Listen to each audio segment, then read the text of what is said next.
All right, we have more changes unfolding in presidential politics. Changes that have major seismic activity breaking the surface and reshaping the Electoral College map as 4 states that have been blue for decades, solidly blue, are now not only in play, but a 5th state, the Empire State, the state of New York, suddenly appears to be in Trump's grasp. This was all before the assassination attempt yesterday on the 45th president. But since that happened, since what happened yesterday, betting markets have 45 sweeping the November election. In fact, if the election were held today, we would be looking at a 1972 style victory, a Richard Nixon versus George McGovern level victory here. This was quite literally the death blow to the Biden campaign. But before we get started, thank you for liking and sharing these videos. It really helps out the channel. And consider subscribing so you don't miss these regular updates.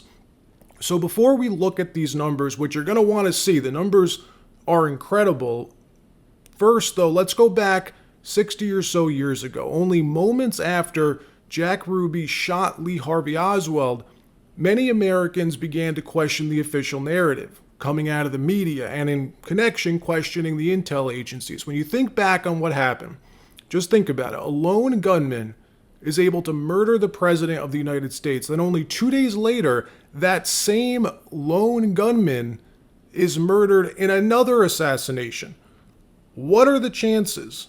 Really, what were the chances of that happening in that sequence of events? Then get this, almost a year after the JFK assassination, the Johnson White House released the Warren Report, which stated both that Jack Ruby and Lee Harvey Oswald both acted alone, that there was no conspiracy of any kind, all done, case closed, wrapped up clean and tidy with a bow. Everyone move on, they said. Unfortunately, at the time, nobody knew just how shoddy the Warren Commission was. Kind of like the J6 committee, how dirty it was, how corrupt it was. Today, we know that the CIA had a relationship with Lee Harvey Oswald, but at the time, those details were highly classified. Yet even with the truth of all of that neatly tucked away in the bowels of the Pentagon, Americans had questions. Everyday Americans knew there was something off with the official story. And honest, patriotic Americans began to investigate on their own, began to raise questions, speak out. And now, 10 presidents later, just 4 months out from the most consequential election in modern political history, it happens again. A lone gunman manages to bear climb to the top of a building only a football field away from where Donald Trump was speaking, able to get, 6 or 7 rounds off apparently before the Secret Service took care of him. And the videos that have come out since are even stranger, raise many more questions. And here's one of them. Why are there witnesses telling the BBC last night that these witnesses, along with the police and Secret Service, watched this man bear climb up the building with a rifle apparently flopping around back and forth? Why did the police and Secret Service apparently watch this happen and do nothing? Watch this BBC clip. Watch this. So we walked up, and probably 5 to 7 minutes of Trump speaking. I'm estimating here. I have no idea, But we noticed a guy crawling, bear crawling up the roof of the building beside us, 50 feet away from us.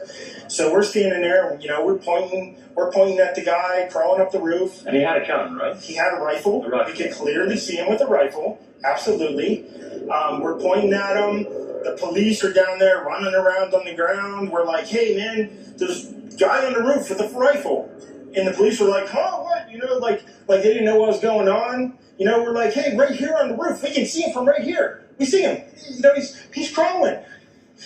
And next thing you know, I'm thinking to myself, why is Trump still speaking? Why have they not pulled him off the stage? I'm standing there pointing at him for, 2 or 3 minutes. Secret Service is looking at us from the top of the barn. I'm pointing at that roof, just standing there like this.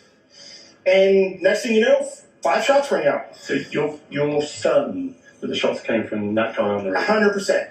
100%. And he was up there for a couple of minutes. He was up there. You were up there for a couple of minutes. Absolutely. At least 3 to 4 minutes. And you were telling the police and the Secret Service. We were telling the police. We were pointing at him for the Secret Service, who were looking at us from the top of the barn. It's a very good question. Now, let's hope the investigation gets to the bottom of it, but in the interim, we need some changes, like now. First and foremost, this woman, Kimberly Cheadle, Secret Service Director, needs to be immediately terminated from her post. The longer she's in that job, the more questions I have as to why. Best case scenario, this was a colossal security failure. For weeks, Kimberly Cheadle denied the Trump campaign's request for additional resources on his Secret Service detail, allegedly denied by Kimberly Cheadle and Joe Biden's chief of staff. The same duo, by the way, who famously denied RFK Jr.'s request for Secret Service protection.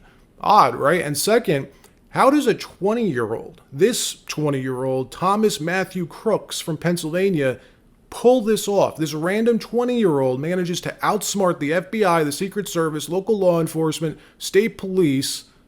I don't know. How does he know the exact building to use? How does he know he wouldn't be apprehended just walking in the general vicinity? It just smells funny, folks. How does something like this happen? We were 1 inch, less than an inch, centimeters away from Donald Trump losing his life, and all hell breaking loose in this country. If anything were to happen to this man, the fallout would be frightening. And the scariest part about this, in my opinion, is that these fanatics feel they have nothing left to lose. In fact, it's even gotten worse for them since all of this happened. This just guarantees a Trump victory in November. Even before all this happened yesterday, Trump was trouncing Biden in the polls. But after, this is something you're going to want to see. So one thing I watch closely are betting markets. Unfortunately, we still can't bet on elections in this country. It's illegal, but it's not illegal overseas. So I watch those markets closely. And what happened last night was stunning. Take a look at this. This is the RCP betting average, the Real Clear Politics betting average. They blend all the big betting houses numbers together to give you an average of what's happening across the board. The biggest is Polymarket. I like Polymarket personally. Well, look what happened last night. After Trump beat that assassination attempt on his life, he stood back, threw up his fist in the air and said, "Fight," right? Well, when he did that, his numbers went through the roof. This is the truest expression of what's going on with a specific issue, what everyone believes is happening, right? That's what these betting markets produce. They produce a real snapshot, a real-time snapshot of what the world is thinking about something. And right now, the people believe Trump has more than a 64% chance at winning in November. Biden plummets to only 15%. This is with the other candidates in the mix. A change like this is unheard of. It's a black swan event. That's what we witnessed last night. History being written. A real historic moment, a terrible moment, a disgusting moment, but a historical moment nonetheless, and a black swan event in presidential politics. Trump's rise, the level his numbers shot up, is unheard of, but even more so is Biden's collapse. And good, because if anyone deserves to be president, it's this man, folks. Now, unfortunately, we don't have any new polls yet, but we do have some polls from before the assassination attempt. In fact, the spread between these two is as large as it's ever been, and this was pre-yesterday. Key battleground states. Look at this. Arizona, Trump wins by 5. Georgia, Trump wins by 4. Michigan, Trump edges out a win. Nevada wins by 5. North Carolina by 6. Pennsylvania, key state, Trump wins by 5 points. Wisconsin wins by 3 points. All critical battleground states. All Trump leads prior to what happened yesterday. But it gets even better. This was the front page of the New York Times yesterday. Front page. Quote, Democrats fear states once safe are now in play.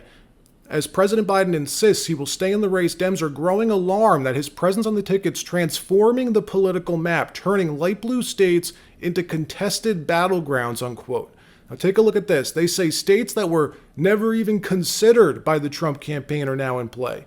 Not even in play, but flipping from solid blue to purple, and some even flipping red. Minnesota, New Hampshire, New Mexico, Virginia, 4 states that 4 years ago Biden didn't even have to campaign in. They were lock-ins. Today, it's a completely different race, but there's a fifth state, one that should be making Dems shake in their boots. The Empire State, New York, just became a possible toss-up. But it gets even better. That article, the front page of the Times yesterday, Dems fear states once safe are now in play, saying some polls in these states suggest a tightening race between Mr. Biden and former President Donald Trump, with one showing a virtual tie in Virginia, which has not voted for a Republican for president since 2004, and another showing Mr. Trump squeaking ahead in New Hampshire, which has not voted Republican since the year 2000. Then on Tuesday, the Cook Political Report added both New Hampshire and Minnesota from likely wins for Biden to only leaning in his direction. But the clincher to all of this is when Democratic governors begin to worry about their states voting Trump. When that happens, things start heating up. And in a meeting at the White House last week, New Mexico Governor Michelle Grissom told Mr. Biden to his face, apparently, that she fears and believes that he will lose her state. And again, all of this was before the assassination attempt yesterday. This picture will live on, folks. Trump fighting for America, fighting for our freedoms, bleeding for the country.